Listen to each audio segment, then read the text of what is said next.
اعوذ باللہ من الشیطان الرجیم بسم اللہ الرحمن الرحیم بلغ العلا بکمالہ کشف الدجی بجمالہ حسنت جمیع خصالہ صلو علیہ وآلہ۔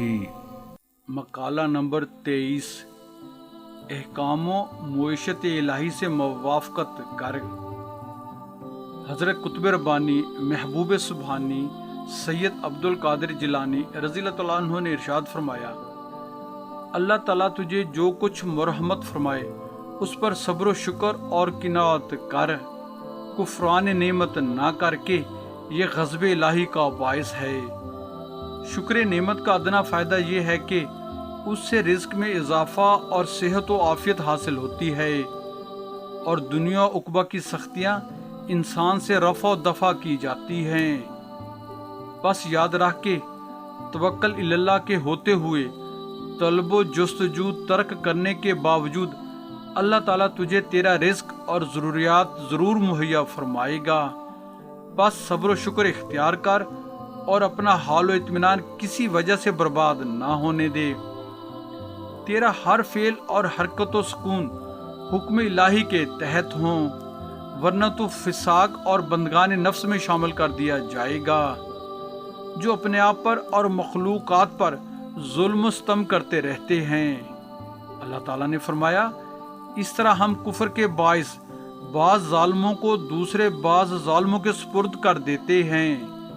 طاعت و عبودیت اس لیے لازم ہے کہ تو ایک ایسے شہنشاہ کے محل میں اس کے حضور رہتا ہے جس کا حکم عظیم ہے، جس کی شوکت و ہیبت شدید ہے، جس کا لشکر جمال کیش ہے، جس کی معیشت سطوت جاری ہے، جس کا فیصلہ غالب ہے، جس کا ملک باقی اور غیر فانی ہے، جس کا فرمان دائی ہے، اس کا علم دقیق و کامل ہے، جس کی حکمت بسیط ہے، جس کا بدل آسانی ہے، اور جس کی تدبیر و تنظیم سے زمین و آسمان کی کوئی چھوٹی سے چھوٹی اور بڑی سے بڑی چیز بھی